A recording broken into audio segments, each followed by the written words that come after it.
우리가 지난 시간에는 예루살렘 교회가 큰 핍박 후에 아주 큰 그 부흥의 역사를 경험하는 것을 보았습니다.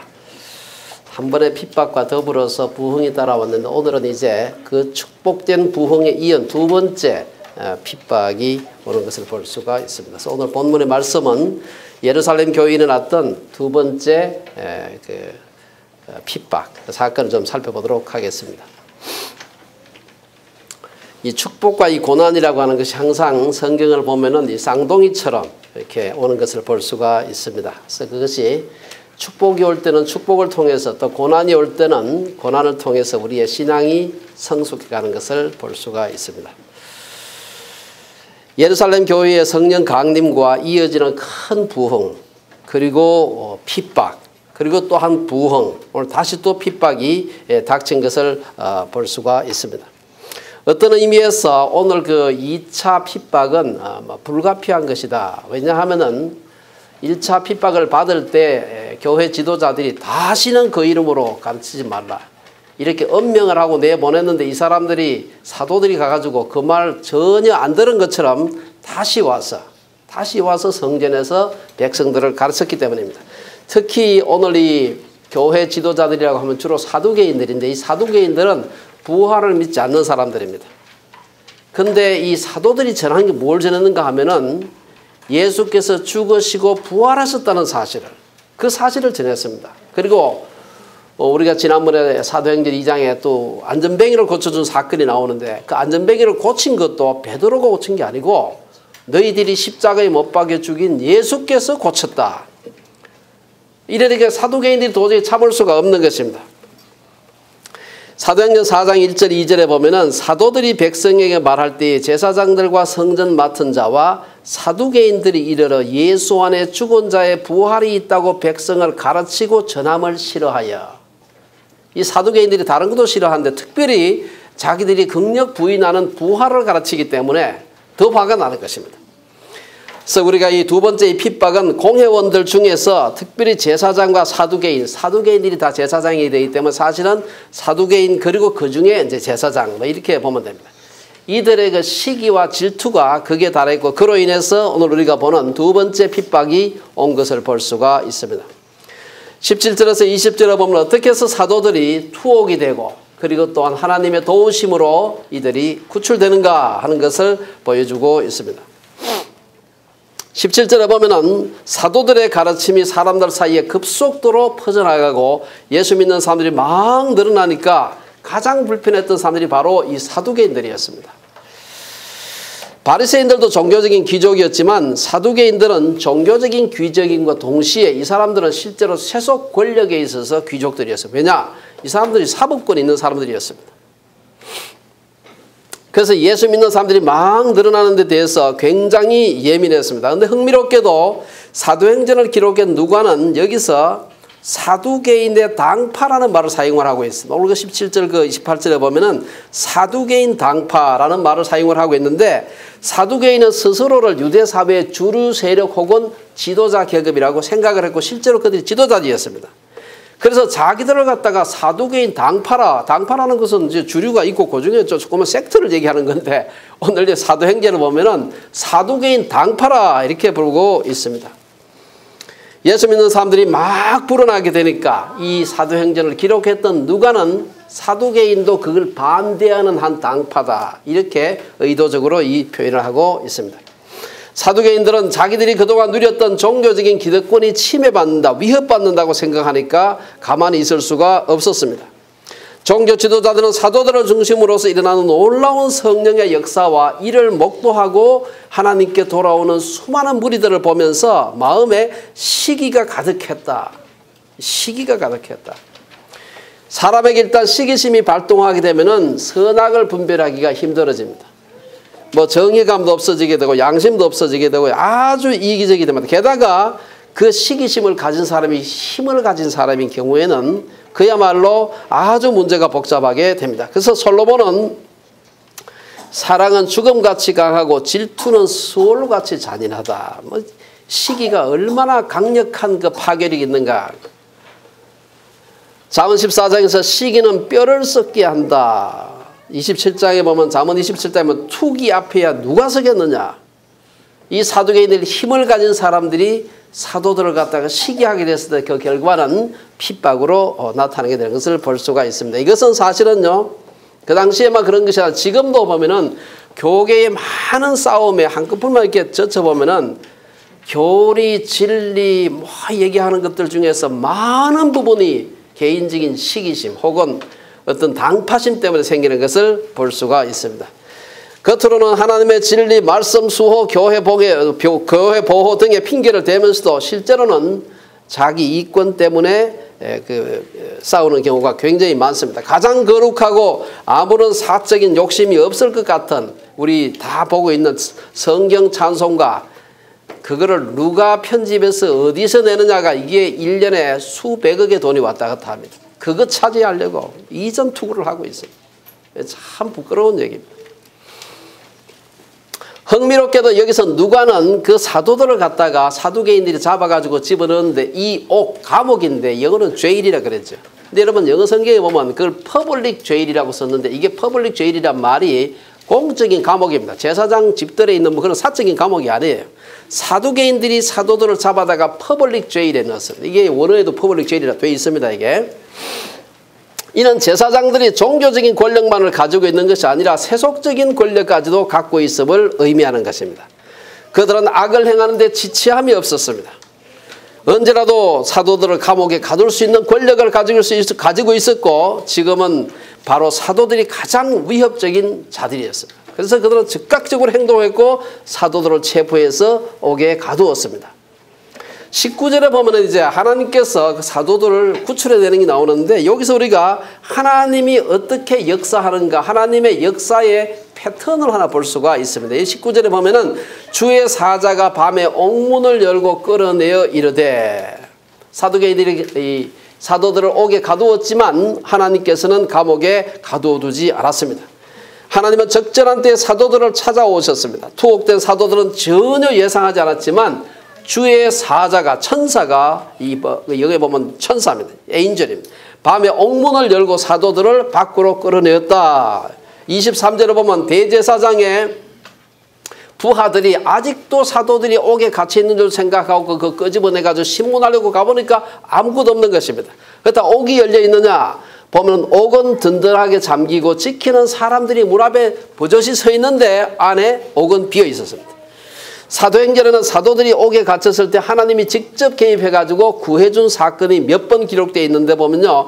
12장에 보면은 헤롯이 사도 야고보를 칼로 죽인 뒤에 베드로도 죽이겠다 해가지고 그를 감옥에 가둬놓은 사건이 있었습니다.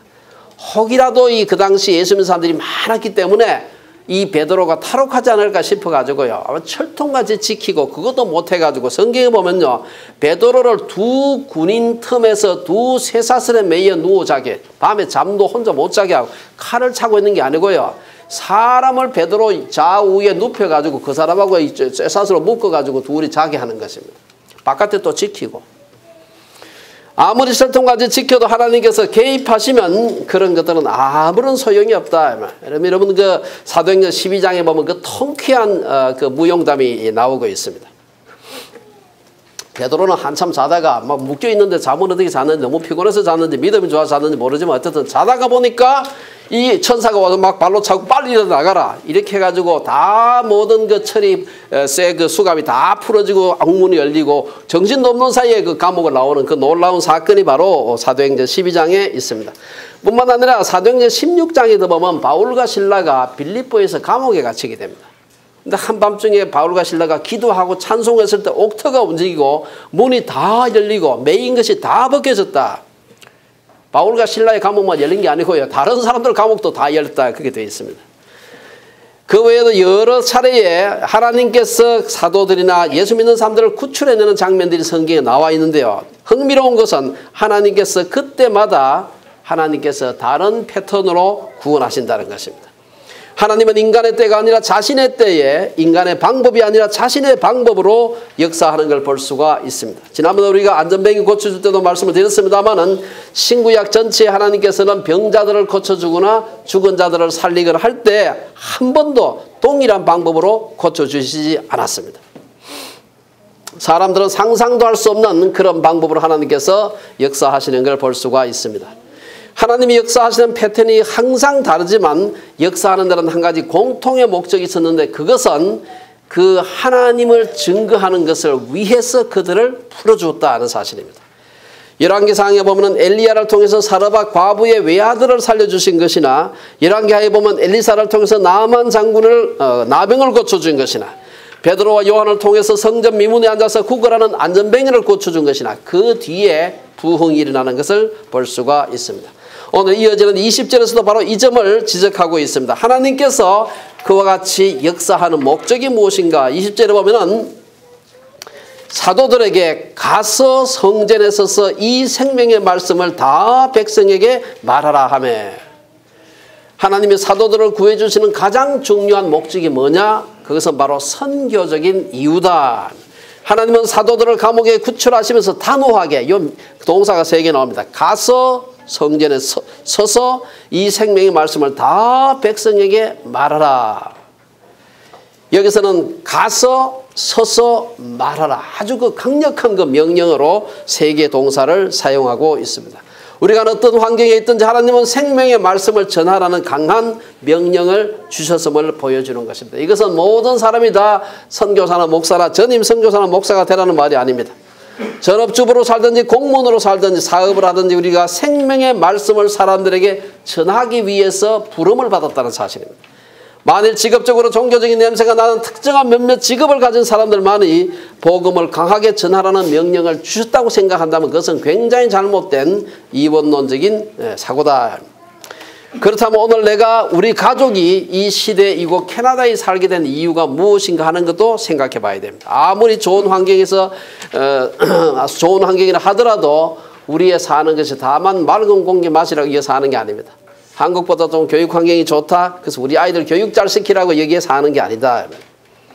하나님은 우리들을 가서 생명의 말씀을 말하라고 보내신 것입니다. 하나님은 우리 각자를 이 세상에서 그저 그런 인생으로 칙칙하게 살다가 오라고 우리를 보내신 것이 아니다. 우리 각자에게 주신 사명에 충성된 자가 되어서 살라고 우리를 보내셨습니다. 지식을 쌓든 돈을 벌든 자녀를 생산하든 이 모든 삶의 핵심에는 가서 생명의 말씀을 말하라, 이 DNA가 들어있는 것입니다. 학자들은 지식을 연마해서 생명의 말씀을 전하고, 사업가들은 사업을 통해 주부들은 가정을 잘 건사하고 아이들을 잘 양육함으로 생명의 말씀을 전하는 것입니다. 21절에서 26절에서는 종교와 권력에 대한 얘기를 하고 있습니다. 21절에 보면은 이게 사도들이 듣고 새벽에 성전에 들어가서 가르치더니 대제사장과 그와 함께 있는 사람들이 와서 공회와 이스라엘 족속의 원로들을 모으고 사람을 옥에 보내어 사도들을 잡아오나 하니, 옥에서 풀려난 사도들은 새벽에 성전에 들어가서 가르쳤습니다. 사도들은 이것이 안전할까? 우리가 지금 막 하나님께서 기적적으로 우리를 풀어주셨는데 지금 성전에 가서 가르친 게 안전할까? 그런 생각은 관심이 없었습니다. 이것이 하나님께 순종하는 행동일까? 라는 질문이 그들에게는 가장 중요했습니다. 한 가지 우리가 있어 생각해 볼 수 있는 것은 그때도 새벽기도 있었겠나 하는 생각을 해봐야 됩니다. 여러분 새벽에 갔다 그래요. 근데 성경에 보면 많지는 않습니다만 복음서에 보면은 예수님도 새벽에 성전에서 사람들을 가르치는 기록이 있습니다. 보면은 요한복음 8장에 보면 8장 2절에 보면은 그런 얘기가 나오고 있습니다. 이게 보면은 아침에 다시 성전으로 들어오시니 백성이 다 나오시는지라 앉으사 그들을 가르치시더니, 여기 보면은 본문에 나오는 요한복음 8장 2절에 나오는 이 아침에 하는 말과 오늘 본문의 새벽에 하는 말이 이 원어가 같은 말입니다. 그 영어 표현은 아주 그 동특이 좀 전에 그런 말입니다. 아침 일찍이라는 말이지. 그래서 우리가 새벽에 성전에 모이는 관례가 있었다는 걸 볼 수가 있고요. 아마 중동 지방의 날씨가 뜨겁기 때문에 사람들이 새벽에도 성전에 나오는 사람들이 많이 있었지 않았겠나 이렇게 볼 수가 있습니다. 사도들은 성전에서 가르치고 있는데 제사장들은 아직도 사도들이 감옥에 있는 줄 알고 사람을 옥에 보내어 사도들을 잡아오라 이렇게 명령했습니다. 권력을 가진 대제사장과 사두개인들은 자기들이 사도들을, 별로 힘이 없는 듯이 보이는 사도들을 마음대로 할 수 있는 줄로 생각을 했습니다. 착각한 것이죠. 그들은 마음대로 사도들을 옥에 가둘 수 있고 자기들이 원할 때는 언제라도 끌고 와서 신문을 할 수 있다고 생각을 해서 그들을 호출했습니다. 이것이 말하는 소위 권력의 착시 현상입니다. 모든 사람들에게는 권력 힘이 있습니다. 많은 사람이 있고 적은 사람이 있어서 그렇지 다 나름대로 자기의 포지션에서 어느 정도의 힘이 있습니다. 가정에서 아버지는 아버지로서의 힘이 있고 어머니는 어머니로서의 힘이 있는 것입니다. 직장에서는 상사가 힘이 있고 학자들은 지식의 힘이 있고 공무원들은 공무를 수행함에 있어서 권위와 힘이 있습니다. 정치가들은 정계에서 힘을 가지고 있습니다. 이것저것도 없다면 우리 한국 사람들에게 가지고 있는 마지막 힘이 있는데 뭔지 아세요? 나이의 힘이 있습니다. 나이의 힘. 나이가 깡패라 하면 나이의 힘이 있습니다. 이처럼 힘을 가진 사람들이 가장 조심해야 할 것이 바로 힘이 모든 것을 해결할 수 있을 거라고 생각하는 사두개인과 같은 그런 방식입니다. 특히 힘이 센 사람들은 힘이 모든 것을 해결할 수 있는 줄로 착각할 수가 있습니다. 우리 한국에서 여러분 신문에 가끔 나오죠. 유전, 무죄, 무전, 유죄. 돈 있으면 죄 있어도 그냥 감옥 안 가고 빠지고 돈 없으면 죄 없어도 감옥에 간다. 이게 얼마나 여러분 돈의 힘을 우상화하는 것입니다. 굉장히 잘못된 생각이시죠. 돈만 있으면 죽을 사람도 산다. 이거 얼마나 이것도 잘못된 생각인지 모릅니다. 우리는 권력의 착시 현상에 속지 말아야 합니다. 모든 힘은 하나님 앞에 순종할 때 진정한 힘이 될 수가 있는 것입니다. 사두개인들처럼 자신들에게 주어진 힘으로 하나님을 대적하게 되면 힘은 더 이상 축복이 아니라 재앙이 될 수가 있는 것입니다. 22절에서 24절은 권력의 한계를 보여주고 있습니다. 부하들이 가서 제사장들의 부하들이 가서 옥에서 사도들을 보지 못하고 돌아와서 이르되 우리가 보니 옥은 든든하게 잠기고 지키는 사람들이 문에 서 있을 때 문을 열고 본즉 그 안에는 한 사람도 없더이다 하니 성전 맡은 자와 제사장들이 이 말을 듣고 의혹하여 일이 어찌 될까 하더니 제사장들은 성전 경비병들을 보내서 이 사도들을 데리고 오게 했습니다만은 가보니까 다 지키고 있고 문도 잠겨 있는데 안에 사도들은 없었습니다. 이 사실 설명하기 굉장히 어렵습니다. 과학적으로 설명하기가 어렵습니다. 예수님은 부활한 몸이기 때문에 벽도 뚫고 나가도 할 수 있는데 사도들은 부활한 몸도 아닌데 그 튼튼하게 두껍게 만들어 놓은 감옥에서 그냥 나왔다. 성경에 물론 천사가 열어서 나왔다 하는데 문제는 연 흔적이 없이 그 다음에 이 문지기들은 잔 적도 없는데 사도들이 없어진 것입니다. 게다가 이 제사장이 사람을 보낼 때까지 사도들이 탈출한 줄도 문지기들이 모르고 있었다. 간수들이 모르고 있었다. 이 과학적으로 이것을 설명하려고 애를 많이 씁니다. 어떤 사람은 아마 그 지진이 났을지도 모른다. 혹은 사도들 친구가 와가지고 매수해가지고 간수들 내보냈다. 이 온갖 얘기를 하는데 사실은 이것은 제가 한번 읽어봐도 초자연적인 하나님의 구원으로밖에 설명을 할 수가 없습니다. 오늘 본문에 나타난 사건은 나타난 사건만으로 봤을 때는 하나님의 초자연적인 역사라고 밖에는 볼 수가 없습니다. 우리 성경에 보면은 초자연적인 하나님 역사가 굉장히 많습니다. 요즘 봤을 때는 과학으로 설명할 수 있는 사건도 꽤 있습니다. 예를 들면은 노아 홍수 이후에 하나님께서 무지개를 보여주셨다. 이 설명이 아주 간단하게 되는 것입니다. 그 당시에는 지금 같은 것은 과학 지식이 없어가지고 이게 하나님의 어떤 굉장히 신비한 초자연적인 현상인가 보다 했는데 사실 설명이 되지요. 또 물이 동한다. 요새 같으면 간헐천 같은 것이라고 볼 수가 있는데 그때는 그걸 몰랐습니다. 근데 성경에는 이래 해도 안 되고 저래 해도 안 되는 설명할 수 없는 초자연 현상들이 많이 있습니다. 우리가 성경에 나타나 있는 여러 가지 사건들 중에서 사도행전 8장에 가면은 빌립이 순간이동을 합니다. 설명해. 여기 있다 갑자기 저쪽에 확 나타나는데 이걸 어떻게 설명을 합니까? 어떤 물리학적인 법칙으로도 설명할 수가 없습니다. 요한복음 6장에 나오는 오병이어의 기적. 그것도 사람이 설명할 수 있는 방법으로 설명하려고 희한하게 끼워 맞추는 사람들이 있는데 설명이 안 된다. 동정녀 탄생도 설명이 안 되고요. 죽은 예수님을 부활하게 하신 것도 설명이 안 되는 것입니다. 내 생각과 경험의 틀 안에 들어오지 않는다고 틀렸다거나 일어나지 않았다고 주장해서는 안 되는 것입니다. 제사장들은 옥에 간수를 든든히 세워 지키면 아무도 빠져나갈 수 없는 줄로 생각했는데 이것이 바로 이 권력의 착각입니다. 하나님은 그 권력이 없는 것처럼 역사하시는 분이기 때문입니다. 사도들이 없는 것을 보고 그제야 성전 맡은 자와 제사장들은 이 자기들 힘만으로는 안 되는 부분이 있구나. 이게 보면은 성전 맡은 자와 제사장들이 이 말을 듣고 의혹하여 이 일이 어찌 될까 염려했다. 의혹한다는 말은요, 우리말 잘 안 쓰는 말인데 당황해가지고 어찌할 줄 모르고 이거 어떻게 된 건지 하고 아주 당황스러워하는 모습을 말하는 것입니다. 자신의 힘을 믿었던 권력자들이지만 이제 자신들의 권력의 한계를 깨달은 것입니다. 이 권력자들이 정말 무서워하는 것이 그 다음 구절에 나옵니다. 25절 26절에 보면은 드디어 제사장들도 사도들이 초자연성긴 방법으로 감옥을 나와 성결해서 사람들을 가르치고 있다는 소리를 남을 통해서 들었습니다. 일반적으로 탈옥한 사람들은 숨어야 되죠. 간신히 탈출했는데 또 잡히면 안 되니까. 근데 사도들은 사람들이 가장 많이 모여있는 성전에 와서 탈옥한 사람이 나와서 가르치겠다. 26절에 보면 종교적인 기득권자들이 유일하게 두려워하는 것은 무엇이냐. 그들은 늘 입에는 하나님을 얘기하고 율법을 얘기했지만 그들은 율법도 하나님도 두려워하지 않았고 그들이 가장 두려워했던 것은 사람들을 두려워했습니다. 요즘 말로 하자면 종교 지도자들이 두려워하는 것은 언론이고 여론이라고 할 수 있습니다. 그들이 사도들을 강제로 하지 못하면 백성들이 돌로 칠까 싶어가지고 강제로 못했다. 여러분 강제란 말은 우리말로 그냥 쓱 지나갈 수 있는 말인데 강제는 말이 폭력이란 말입니다. 이거 여러분 우리 왜 편견이라고 할 때 바이어스 되었다는 말, 바이어스 비호하는 말이 이게 원래 폭력이란 말이에요. 사도들은 막 두들겨 패고 이렇게 할 수가 있었는데 못하는 이유가 뭐냐? 하나님이 두려워서도 아니고 율법 때문에도 아니고 백성들한테 맞아 죽을까 봐 싶어서 못하는 거예요. 자기 생명 위해서. 종교 지도자들은 말로는 늘 하나님을 두려워한다고 말했지만 실상 그들이 두려워했던 것은 사람들이었습니다. 백성들을 존중해서가 아니라 백성들이 돌로 칠까 해서 두려워한 것입니다. 그들은 백성을 두려워했고 그래서 자기들이 죽음을 당할까 봐 상할까 봐 두려워한 것입니다.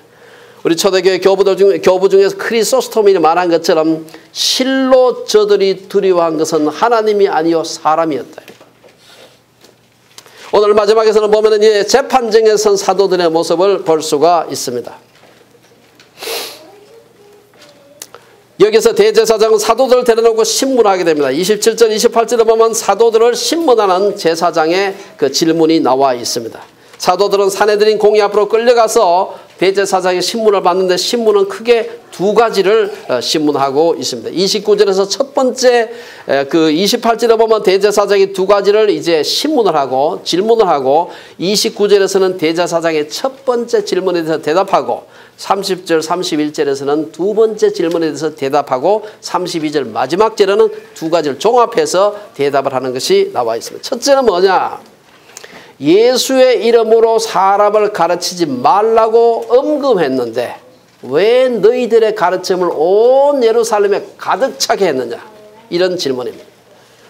28절에 보면 가득하게 했다. 예루살렘에서 예수 얘기를 모르는 사람이 없어요.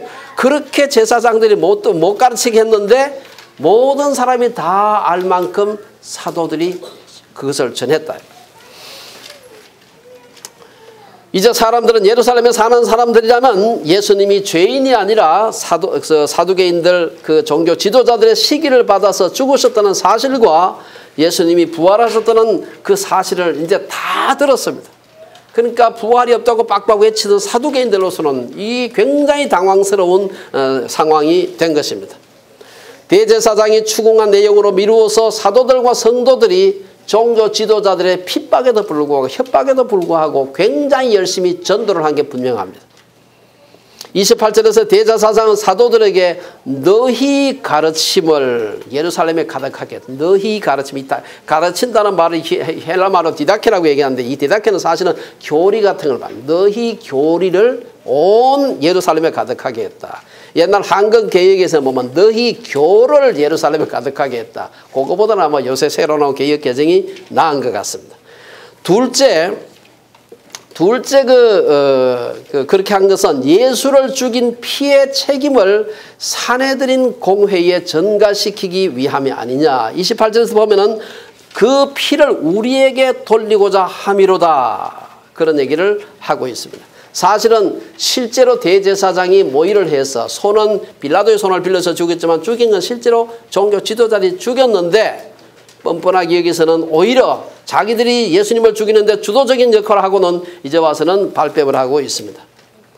여기에는 우리가 역사적인 좀 배경이 있습니다. 유대인들은 고대로부터 피해 복수를 거듭한 민족이었습니다. 그들은 예수님을 십자가에 못 박을 때도 뭐라고 외쳤느냐.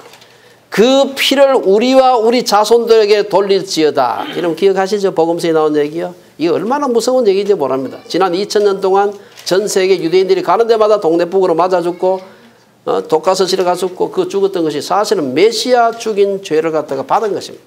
그때 그 피를 우리와 우리 자손들에게 자기만 돌리지 왜 자손들에게 돌려. 그러니까 그렇게 많은 사람이 죽었던 것입니다. 특히 예수님을 십자가에 못 박아 죽이는데 앞장섰던 종교 지도자들은 혹이라도 자신이 천하의 죄인으로 드러날까 전전긍긍하면서 그 소식이 퍼지지 못하겠습니다. 29절에 이제 사도들의 대답이 나옵니다. 베드로와 사도들이 대답하여 이르되 사람보다 하나님께 순종하는 것이 마땅하다. 왜 가르쳤느냐? 니들이 가르치지 말라고 했지만 우리는 하나님께 순종해야 되기 때문에 가르치다. 29절에서 사람보다 하나님께 순종하는 것이 마땅하다. 이 말은 간단합니다만 그리스도인들이 세상 권력에 대해서 어디까지 복종해야 하는지 그 복종의 한계를 보여주는 것입니다. 우리 그리스도인들은 세상에 살지만 두 개의 듀얼 시티즌십을 가지고 있어요. 하나는 하늘나라, 하나는 이 세상 국가. 이 세상 국가의 법과 하늘나라의 법이 같이 컴패티블 할 때는 서로가 충돌하지 않을 때는 문제가 별로 없습니다. 문제는 이게 충돌할 때 문제가 생기는 것입니다. 그 충돌할 때는 우리는 세상의 법보다도 하늘나라의 법을 우선하는 것이 마땅하다는 것입니다. 우리가 이 세상에 사는 동안에 건강한 나라의 법들이 굉장히 많습니다. 우리 민주주의 국가에서 조세법이나 세금 관계된 법이라든지 부동산법이라든지 뭐 교통법규라든지 이런 거 우리가 지켜야 돼요. 그거 지키는 게 하나님 앞에 하나님 순종하는 겁니다. 그래서 사도 바울은 이것을 두고서 로마서 13장에 보면 각 사람은 위에 있는 권세들에게 복종하라. 권세는 하나님으로부터 나지 않음이 없나니 모든 권세는 다 하나님께서 정하신 바라. 위에 있는 권세에 복종하라 그랬습니다. 근데 문제는요, 위에 있는 법이 하나님의 법하고 부딪힐 때가 문제가 되는 것입니다. 그래서 때로는 세상 나라나 권세자들에게 순종하는 것이 하나님께 불순종하는 것이 될 수가 있습니다. 권세자들의 요구가 하나님 앞에 오히려 불충한 것이 될 때는 순종해서는 안 되는 거죠. 예를 들어서 이슬람권이나 공산권에 가게 되면 그 나라 법은 선교를 하면 안 된다. 이게 그 나라 법입니다. 그렇죠? 중국도 가서 나가서 전도하면 안 된다. 그거는 하나님의 법에 어긋나고 하나님의 법이 상위법이에요. 그래서 상위법에 우리가 순종해야 된다. 일제치하에서 성도들이 신사참배에 항거하는 것이 하나님께 충성되는 것이기 때문에 많은 교회 지도자들이 고문을 당하고 죽임을 당했습니다. 오늘 우리 자유민주주의 국가에서는 그런 일이 많지는 않습니다만 가끔 우리 자유민주주의 국가에서조차도 이런 일이 가끔 있을 수가 있습니다. 그래서 우리가 참 이런 것 조심스럽게 분별해서 우리가 마땅히 순종하지 말아야 될 것이 무엇인가 하는 것을 분별하는 지혜가 필요합니다. 30절 31절에 보면 대제사장의 두 번째 신문에 대답하면서 사도들이 복음의 핵심을 얘기하고 있습니다. 너희가 나무에 달아 죽인 예수를 우리 조상의 하나님이 살리시고 이스라엘에게 회개함과 제사함을 주시려고 그를 오른손으로 높이사 임금과 구주로 삼으셨느니라. 30, 31절에서 사도는 공회원들에게 정확하게 복음을 제시하고 있습니다. 사도들은 자기들의 행위가 바르다고 설득시키려고 하지 않고 그냥 복음을 제시하고 있습니다. 예수님께서 산상수훈에서 말씀하신 바와 같이 여기서도 그것을 그대로 적용할 수 있습니다. 나는 너희에게 이르노니 너희 원수를 선대하며 너희를 박해하는 자를 위하여 기도하라. 사도들은 논쟁하지 않고 다투지 않고 복음을 전했습니다. 그들이 어떤 예수를 전했느냐?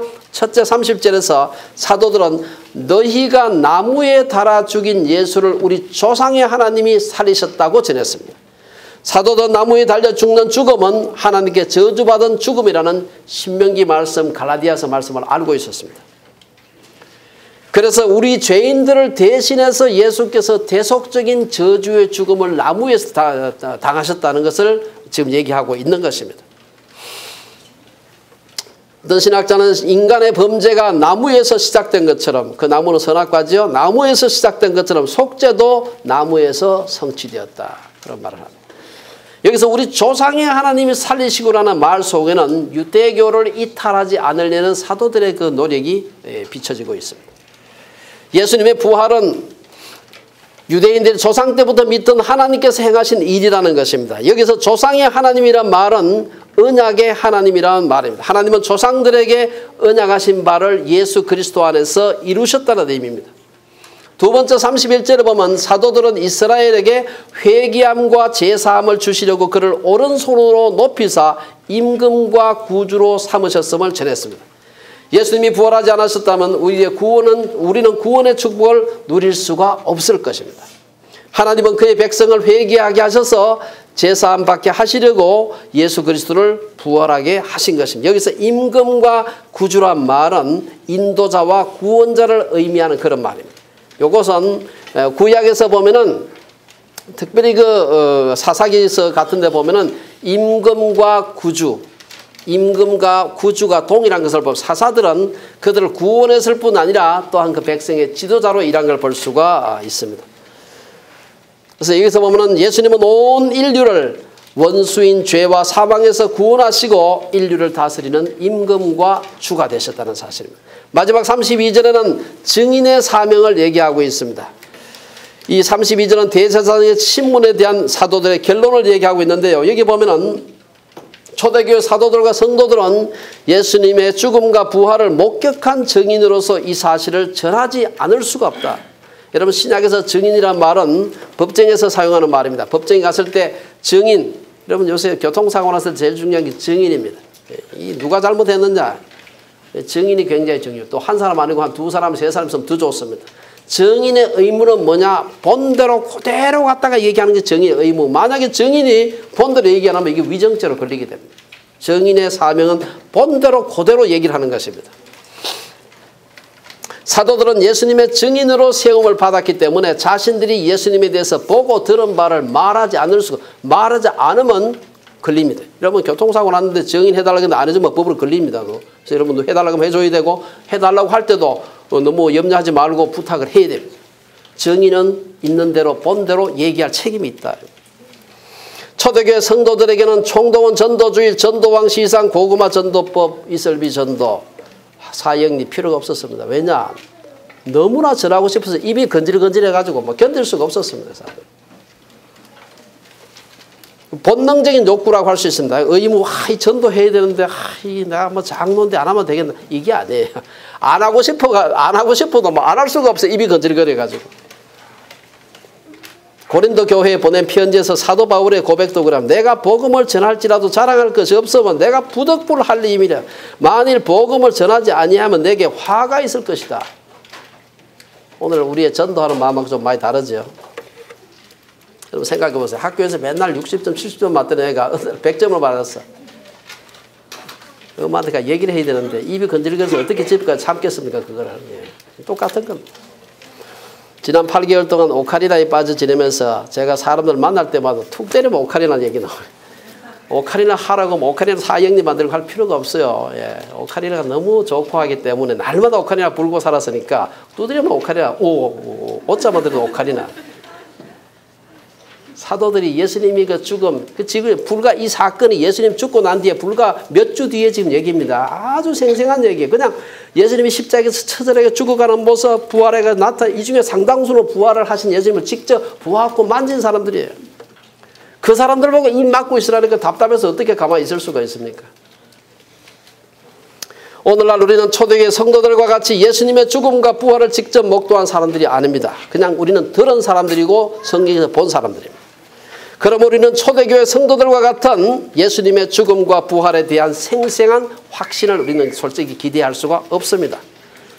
하지만 그때 역사하시는 동일한 성령께서 지금도 우리의 마음속에 내주하시기 때문에 우리가 얼마든지 확신을 가지고 전도할 수 있고 그 열정을 주시는 것입니다. 오늘 우리가 주변 사람들에게 보여줄 수 있는 가장 중요한 전도 메시지가 뭐냐? 여러 가지 저는 전도하는 여러 가지 테크닉들 제가 무시하는 게 아닙니다. 제가 옛날에 배웠던 내비게이터 선교에서는 브릿지 예화라는 거 가지고 늘 전도를 해요. 그냥 포맷이 있습니다. CCC 사역리하고 비슷해요, 사실은.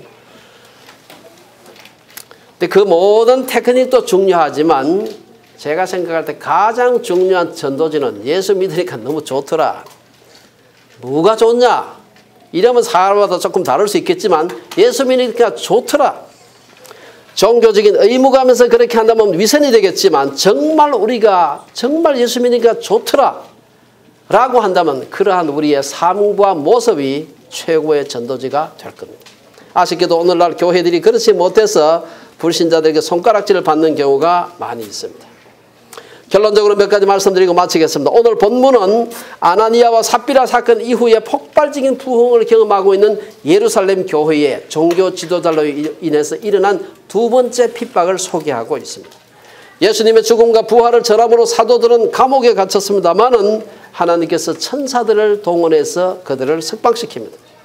그리고 이 사건을 통해서 사도들은 공회원, 사내들인 공회 앞에 설 수 있는 또 한 번의 기회가 생깁니다. 사람들이 봤을 때는 신문받고 재판받기 위해서 거기 섰지만 사실은 하나님께서 봤을 때는 전도하라고 거기 세워놓은 것입니다.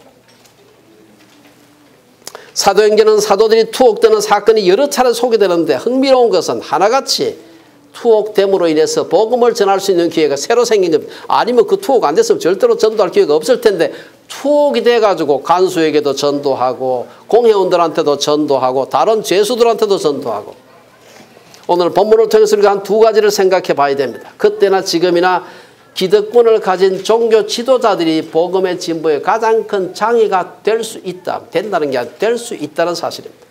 당시 제사장과 사두개인들은 사도들이 전하는 메시지의 핵심인 예수님의 부활이 자기들의 믿음과 다르다는 신학적 이유 외에도 사도들이 예수님의 부활을 강조하면 예수님의 죽음에 책임이 있던 자기들에게 심각한 부담이 됩니다. 이기적인 자기의 이권 때문에 반대한 거예요. 사실 앞에서 보면 이미 여러 차례 베드로와 사도들의 설교를 통해서 너희들이 못 박여 죽인 예수가 바로 우리의 구주가 되셨다는 사실을 여러 차례 얘기한 것입니다. 이 사건은 초대교회만 그런 것이 아니고 중세교회에 지나면서도 이러면 뭐 십자군 사건이라든지 그타 종교개혁 전후해가지고 얼마나 많은 사람들이 교회 지도자들한테 죽임을 당한지 모릅니다. 혹 오늘날도 그런 일이 없을까 우리가 조심해야 됩니다. 두 번째, 아무리 제도 종교로서 기독교가 부패했다고 해도 우리는 사도들과 같이 담대하게 복음 전하는 일을 우리가 멈춰서는 안 된다는 사실입니다. 초대교회 때는 종교 지도자들이 사도들을 핍박함으로 복음의 진보를 맞아갔지만 지금은 종교 지도자들이 세상의 지탄을 박음으로 복음의 진보를 가로막고 있는 경우가 많습니다. 이제는 종이 전도지의 효과가 잘 없습니다. 앞에서 언급한 것처럼 삶의 전도지를 나누어주는 것이 필요합니다. 빌립보서 4장 5절에 보면 사도 바울은 너희 관용을 모든 사람에게 알게 하라. 마태복음 5장 10절에 16절에 이같이 너희 빛을 사람 앞에 비치게 하여 우리의 빛을 비출 때 전도가 되는 것이지 종이 쪽지 갖다 준다고 되지는 않는다. 사도 베드로의 권면과 같이 너희 마음에 그리스도를 주로 받아 거룩하게 하고 너희 속에 있는 소망에 관한 이유를 묻는 자에게는 대답할 것을 항상 준비하되 온유와 두려움으로 해야 한다. 불신자들이 볼 때 성도들이 종교적인 의무감 때문이 아니라 교회 가는 것이 너무 즐겁고 기쁘기 때문이라고 한다면 그 자체가 큰 전도지라고 할 수 있습니다. 우리 지난번에 그 가족 수련회 가가지고 1년 동안에 제일 복된 거 얘기하는데 우리 여러 성도님들이 주빌리 셰프에 나온 게 제일 큰 감사 조건이라서 제가 얼마나 기뻤는지 모릅니다. 그래서 그때까지는 저는 오카리나 배운 게 제일 감사하다 그랬는데 그 뒤로 감사 조건 바꾸었습니다. 그 얘기 들은 게 제일 기쁘고 제가 어제 우리 에버츠포드 어떤 우리 목사 친구한테 제가 전화를 했습니다. 무슨 일이 있어서.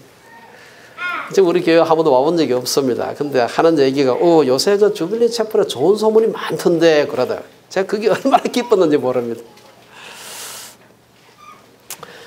사실 우리 마음속에 우리 교회를 자랑스럽게 생각하고 예수 믿는 거 교회 가는 거 즐거워하고 그럴 때 옆에 사람한테 전도해야 되는데 이게 아니고 힘들어하는 사람이 있으면 우리 같이 교회 가자. 얼마나 자연스러운 전도입니까? 저는 주빌리 셰프의 모든 성도들이 우리 교회가 참 좋은 교회다. 그 말하고 싶어서 제가 오카리나 건질거리듯이 입이 건질건질하는 성도들이 되시기를 주의 이름으로 축원합니다. 올 한 해 우리 정말 오늘 우리가 여러 가지 교인 총회도 하고 지난주 우리가 함께 교회를 섬길 여러 가지 주빌리 플랜을 우리가 확정을 했습니다. 다 나누어서 정말 아름다운 공동체, 그래서 사람들이 보기에 정말 좋은 교회구나. 우리 1년 동안 그런 좋은 교회 만들어 가기를 주의 이름으로 축원합니다. 기도하겠습니다.